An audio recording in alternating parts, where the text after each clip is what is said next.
Welcome to the brand new episode of Come Talk About Sports. We're talking all about basketball today, and we're coming from WQAQ 98.1 from Hamden, Connecticut. Hamden, Connecticut at Quinnipiac University. I'm here with Ricky DeVizio. How's your day going? It's going pretty good. So, our first thing we're going to talk about is the Lakers aren't looking that good. They're now the 5 seed in the Western Conference with no AD, no LeBron. They're going to miss it on 3-5 weeks, those two. Do you think the Lakers are in big trouble here? I think they are. I think this proves that the Lakers need LeBron, AD, or even maybe Drummond just to have some success. How far will they slip? I think they will. Right they now, might get out of the 4 games ahead of Memphis and then the 8th seed. And you got the play-in tournament too. I think that they will fall out of the playoff reach, but once LeBron or AD or both of them come back, they will make their way back up to, depending on how many they lose without them both, maybe 6 seed at most. So what do you think? The end of the season, they're gonna be a 6 seed? 6th, 5th seed. Yeah, one of those two, 5th or 6th. It's gonna be a scary thing. Do you think Andre Drummond was a good signing for this team? Even though he got hurt, but Andre Drummond, do you think he's be able to match up with LeBron and AD good? He will be one of the best rebounders on the team. LeBron likes to shoot. AD can spread the floor more now. And Drummond would be there for rebounds. I'm pretty sure he is he averages the most rebounds for center in the NBA right now. Yeah, he does. He averages a lot, but his biggest concern with me on this Lakers team is if he learns his role. He shoots the ball too much. He doesn't make layups. I think he shoots 47% from layups, which is god-awful, definitely for a center, too. I think if he takes smart shots, gets a Dennis Rodman type role, know his role. He's not a good defender like Rodman, but you get the rebounds, kick out, put it back up, one of the other things. It's going to be a good thing, but now you move on to the team with the best record in the NBA, Utah Jazz. Do we have to talk about them as legit championship contenders now? Everyone on the team's playing good. They're playing, the people that normally play average are playing above average. If they all keep doing what they're supposed to do, knowing their roles, and if they all keep playing above average, especially Mike Conley, I think they have a pretty good chance of winning the chip or making it to the finals. Mike Conley, first-time All-Star out of, 12 years I think he's been in the league. His first time making the All-Star game, of course, Donovan Mitchell, Rudy Gobert. Then you had a good bench with Jordan Clarkson, Joe Ingles. You saw Bogdanovic playing. You go small, Royce O'Neal at the 4. But Gobert, he's been really good lately. Rudy Gobert and Donovan Mitchell. Do you think that duo right there is going to be something special for the future? I think they will go down as one of the best duos, at least in Jazz history, if not the NBA. Jazz history. Besides Stockton and Malone. Yeah, they haven't had, they haven't had much success before the years. They have P. Maravich. They didn't really have anybody there. Adrian Danley, and most recent is probably Deron Williams and Al Jefferson. They haven't had much success with having duos, so they finally have one here. So, what is your prediction for the Western Conference? Who's going to play each other in the Western Conference Finals? I think if the Jazz keep what they're doing, I think it'll be Jazz versus... Once LeBron and AD come back, the Lakers will go back to what they were doing. They will be, even though if their seeding is low, they will probably beat most of their opponents. So I think it'll be Jazz versus Lakers. Do you think Phoenix is a legit team? Phoenix is number 2 seed right here, but on the second best record in the NBA right now. Just like the Jazz, if their players keep playing above expectation, it could be Jazz Suns or Suns Lakers. Jazz or Suns is making it. CP3, another team. Wasn't supposed to be anything amazing. Now, all of a sudden, they're a real contender. Last year, OKC supposed to be one of the worst. Made them a playoff team. So, Chris Paul, do you think he's the second best point guard in the last, 15 years? You should probably go step number 1. He has proven at his age that he is still very good. I think from what he's been able to do with the teams he was on, I think so. He's definitely top 3. Yeah, I'll probably go CP3 number 2, and no question Steph Curry as the number 1 spot. I'm actually going to move on to maybe one of the top 5 pointers from the last decade. Definitely is, I would say, Russell Westbrook. Do you think this team, the Washington Wizards, are going to make the playoffs this year? If he keeps his haircut the way it is, he went back to the MVP haircut, and he keeps performing the way he does, they could slip in the playoffs. That is very true. Bradley Beal battling a left hip contusion, going back and forth. He's going to be back soon. But him and Westbrook, mainly Westbrook, it's kind of a disappointment. Beal's been doing his role. The rest of the team is god-awful. Rui Hachimura has been doing good lately, but now he is hurt. So it's definitely some questions up in the air in Washington. But one thing I've always said about Washington is Beal and Westbrook, just them two, won't make it anywhere. I think I could see something happening because they have good young players. You have Rui, you have Denny Avdia. You have plenty of solid young teams that are going to have a high pick this year. Say Karl Anthony Towns requests a trade. You think the Washington Wizards should make a move? They should. They don't have a really dominant big right now, and I feel like Cat would fit good in that system. Yeah, Cat, that whole team, Minnesota team, they haven't seen much because you had D'Angelo Russell was finally back tonight, but I think him and Cat have only played 9 games together, which is crazy to think about. They have really played with each other now. You have Malik Beasley out, who's a big guy on that team, averaging almost 20 a night, and Anthony Edwards, the young guy. And they also might not have this pick this year. Warriors have, if it goes outside the top 3, it's going to be the Warriors pick. The possibility is they don't even have a pick. But now I'm going to move on to the Brooklyn Nets. So right now they've been battling injuries. James Harden back tonight, but now he got re-injured. They said he ruled him out for the rest of the game. If one of the big 3 is out, do you think the Nets will even make the Eastern Conference Finals? It depends on who. We've seen with Kyrie and KD out that James Harden could still kind of carry the Nets to wins. Without the big 3, they have lost plenty. They have won plenty. Now they have LaMarcus Aldridge and Blake. It all depends. It all depends on who is injured. We saw with Kyrie when James Harden and KD was out. I think he lost more by himself than won. I think it all depends on who is injured and how well the role players play. What would you rate the importance going KD, Harden, Kyrie? KD hasn't really played that much, so I honestly think it would go Harden, KD, and then Kyrie. Do you think Harden should be an MVP talk? He should be up there, yeah. Saying about this, saying him, Dame, and LeBron won't Jokic be in it anymore. Embiid, he missed a good amount of time. It's mainly people saying Jokic, Dame, and Harden. But I don't know. I think it's clearly Jokic if he stays healthy. I don't see anybody beating them. But what have you seen? A big trade that they made. It was Aaron Gordon. That team's been really good with Aaron Gordon, especially defensively.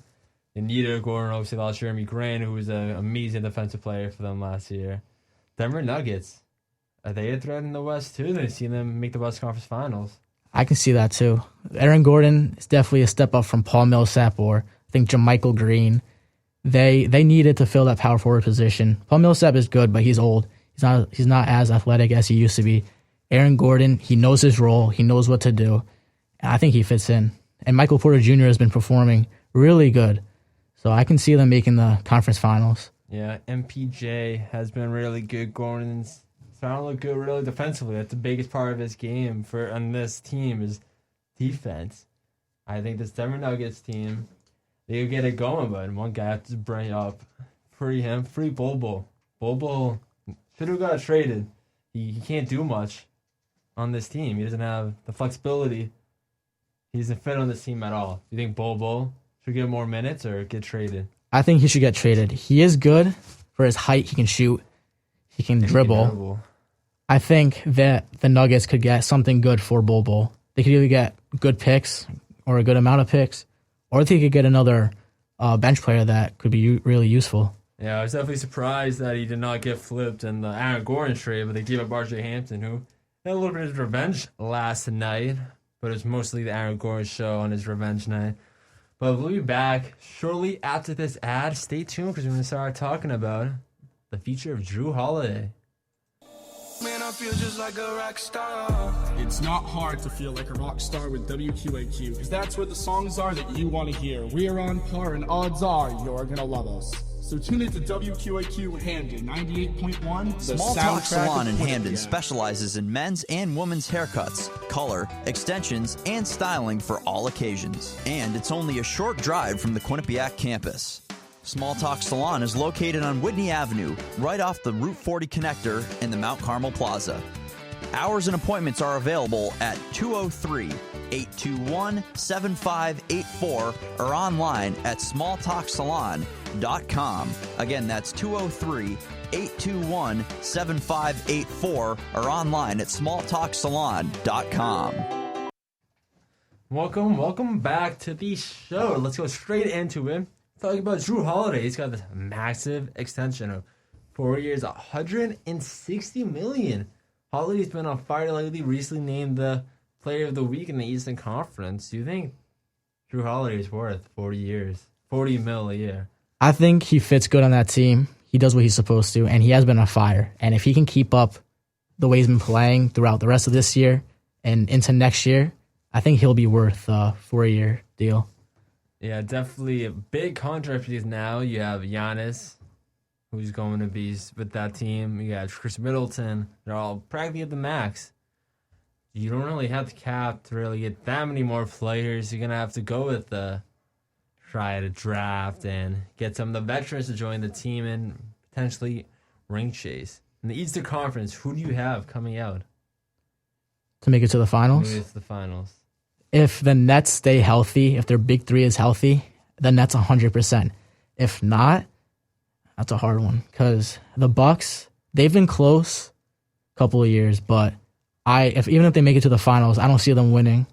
They have talent, but they just don't have the depth. And then the Raptors, I don't think they'll make it. So honestly, it's between the Nets and Bucks. It depends because the Sixers, unless Ben Simmons can pick up the slack, and if Embiid stays healthy, then I can see the Sixers making it to the chip if the Nets aren't healthy.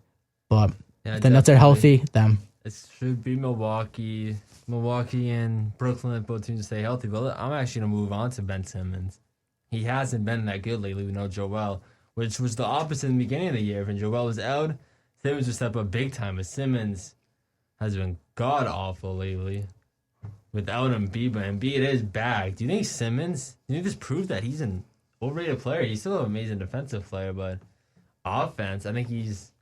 Yeah, I saw a Under stat. like 5 assists for the last 6 games or something like that. I saw a stat recently, and it said from 5 feet away, I think the past 5 games or so, he's been shooting 33% from only 5 feet away from the hoop.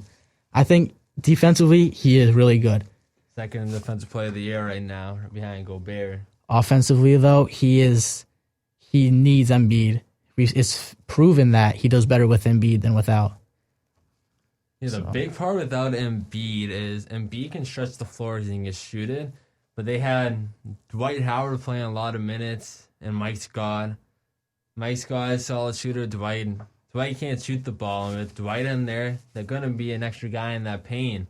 But when you have Joel, the floor is fresh, and Simmons gonna have an easy lane to the dunk. And if somebody double teams, he'll kick out because that team has a lot of shooters and Seth Curry and Danny Green. But definitely is a big question mark there. So you don't think this team could make it to the Eastern Conference Finals? Only if Ben Simmons stays healthy and does better, if Embiid stays healthy and goes back to that MVP player that he was or could have potentially be, then I can see them versus the Nets if they're not in the same side of the playoffs. If the Nets are healthy, fully healthy, they're making it to the chip. If the Sixers are fully healthy, then they're going to make it. So do you trust the process? I've always trusted in the process. You know what process I trust? Pokuveski? I trust the Oklahoma City Thunder. Yeah. Oklahoma City Thunder, mark my word, 5 years from now, they're going to be a legit contender. 10 years from now, they'll have at least 2 rings. I'm not too sure. It all depends. The OKC Thunder in the next 7 years, they have 34 picks, 17 firsts, 17 seconds, and their development system is amazing. We've seen it with Westbrook, Harden, KD, Ibaka. You could even say Oladipo for a little. Right after Oladipo left, he got big. Even Domantas Sabonis was on that team. They know who's going to be good. They have one of the best of finding these young stars, even if they stay or leave. But I think you have Shai, who's going to be amazing for this team. He's going to get re-signed. And you have Alexei Pokusevsky, my guy, who keeps on getting better and better. People start hyping him more. Should have listened to me at the beginning of the year. But the G League is perfect for what he needed. He's going to be really good. They're going to have a high first-round pick. If they can somehow get their hands on Cade Cunningham, Jalen Suggs, Evan Mobley, there's so many guys in this draft that fit, but especially number one with Cade Cunningham, who's a legit contender. They keep on finding these guys. You have Moses Brown. Moses Brown came out of nowhere. Now he's looking like a solid center, even a backup center in this team in the future. This team is set up for excellent. Where do you think the OKC Thunder will be in 5-10 years? I think they'll be high seeding. I think they'll be really good. I don't think that they'll win a chip in the next 5 years, though. Yeah, I don't think 5 years, but 5-10 years, I see at least one, but I think there'll be two. Maybe closer to 10 years, but if they develop and they keep the players that they have now and they do their drafting. George made the 3D player. Theo Maledon dropped 33 the other night. They have a lot of good guys in this team. I think Oklahoma City Thunder could be mates. Let's talk about the biggest snake in Oklahoma City Thunder history. And Kevin Durant. He was on the news big time, even though he didn't play. But his exchange with star Michael Rappaport. They were tweeting back and forth. Mike Rappaport had got in a lot of trouble with Dave Portnoy, the Barstool Sports. The guy runs it. And KD responded back, calling Rappaport a ton of words I cannot say. But it was definitely an interesting exchange. And the KD ended up getting a fine $50,000. What do you think of that exchange with him and Rappaport? Well, first of all, $50,000 for an NBA player, especially like KD, that's pocket money for him. Pocket change. So he probably doesn't care enough. But as a person, the thing that was happening was I would do the same thing if I was KD. But as a professional, that's unprofessional what he did. But I can see why he did it, because as a human being, everyone's not perfect. But as a professional, I definitely wouldn't have done it like that. Did you actually see Rappaport today?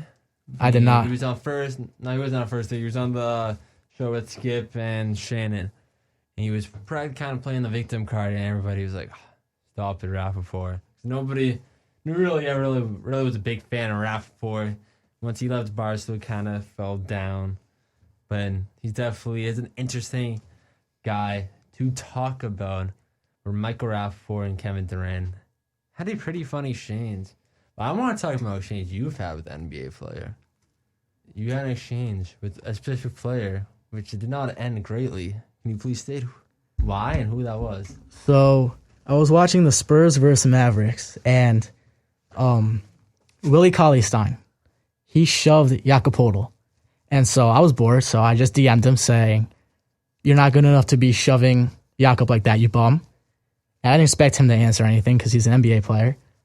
And then later that night, all of a sudden I got a notification on Instagram that he responded. And so he was just like laughing. He called me a bum. So I asked him to pay my college tuition. He said no, called me a bum again. And then I called him a bum. And basically he blocked me. Crazy exchange, Willie Cauley-Stein. But ever since then, Willie Cauley-Stein has been god-awful. I think he's had 2 points in like 4 or 5 games. I got in his head. He hasn't been good at all. Now he's in COVID protocols. He was a little banged up non-COVID before that. It's definitely a crazy thing right there. I don't think you'll ever pick him in 2K. Nope, never again. He is horrible at basketball. Willie Cauley-Stein, I'm calling you out. He was a bust. He's a 6th bum. overall pick for Sacramento. And he didn't look anything amazing. He was on the undefeated team at Kentucky. And his teammate Karl-Anthony Towns became something great. And Devin Booker, but he couldn't become anything straight. Let's talk about NBA 2K. We both love to play the game. But who is the best player you've ever played with in 2K? Of all time, it has to be either LeBron or Curry or KD. I like ISOing, I like dribble moves in 2K, so they all have glitchy moves. Mm-hmm. Probably Curry, I would go first, just because he's just always broken. He can shoot from anywhere. His jumper is easy to green. But in 2K21, definitely Donovan Mitchell. Yeah. His dunk animations are glitchy. His layup package is godly. And I'm just really good with his jump shot. I hear you were saying with that. I'm a little unconventional here. Not in the league anymore. It's been in the league in like 20, 30 years. For some reason, I always get the student in 2K, and I'm always good with them. His name is Tom Chambers. He played for the Oklahoma City, and he played Seattle Supersonics, I'm sorry. And he was an all-star there. But in me, 2K, every time, his jumper is unorthodox and it's a weird-looking jump shot, but I always make it always green. And I can always dunk on people. Another guy I go with every single year. I love playing with him. We retired about 5 years ago. Jason Richardson. He's one of the most fun guys to play. One of the best dunkers in NBA history. Jason Richardson, I think, is amazing. He was a journeyman. And this is where I'm going to get to the very last topic of the night. And Ricky does not know this, but we've been doing a think of who do they play for? And it's a trade deadline special. We see this on TNT multiple times with Charles Barkley. Are you ready to play, Ricky? I guess so. So the very first guy we're going to talk about, this guy is a journeyman himself, been in the league for a while. His name is Al-Farouq Aminu. Who does he play for? Always playing got traded in the trade deadline. He used to be on the Magic, and then he got traded. But it's either to the Nuggets, Bulls. I'm going to say the Bulls. You want Bulls? I'm going Bulls. I think they got Vooch and Aminu. Is that your final answer? It's my final answer. You're correct. He is on the Chicago Bulls. For the second player we're going to go for, a little young guy right here. I'm going to go with Daniel Gafford. Oh, he's on the Magic now. Wait. Yeah, I'm staying Magic. That's final answer? That's my final answer. It's not correct. He went to the Washington Wizards. How did that happen? He was a part of Mo Wagner, got traded to Chicago for Gafford. Gafford's a guy I always loved. He went to Arkansas. One of my boss Celtics get him, but now he's in Washington, getting some minutes there. Last guy right here is Javonte Green. I know he was on the Celtics. I think. Yeah. I'm going to say, I'm pretty sure he's on the Bulls. Wait. Yeah, I'm pretty sure he's on the Bulls now, too. Chicago? I'm going Bulls again. And that's correct. Yeah. He's playing with the Bulls right now. Javonte Green he's only been on the Celtics in his career, and he was a part of the Daniel Tice trade to need to free up cap space because Evan Fournier trade. But he was a part of that, and he got traded to the Chicago Bulls. We're going to another Boston Celtic, and Jeff Teague. He got traded to, I mean, he's on the Bucks now, I'm pretty sure. I forgot where he got traded, but then they cut him. And now the Bucks signed him, I'm pretty sure. That's the answer? That's my answer. Milwaukee Bucks? Yeah. That is correct. Jeff Teague has been playing some minutes for the Milwaukee Bucks. He was good when he was healthy. Now he's been on and off, but he's back in the team. And Milwaukee, and the very last player I'm going to go with is Isaiah Hartenstein. I'm going to go with Nuggets. Going Nuggets? I'm going Nuggets. He's not on the Nuggets. He was on the Nuggets, though, but he's on the Cleveland Cavaliers now. Oh, I saw him playing. Yeah, he's been getting some minutes with Jared Allen's had a concussion. Larry Nance's been out for a while, but he's been getting some minutes. I got the jerseys mixed up. Yeah, he was on Denver, though. He's a part of one of the trades, but that is all we're going to have for this episode of Come Talk About Sports. We'll be back next week with more, and we're out of here from WQAQ 98.1 in Hamden, Connecticut. Stay tuned.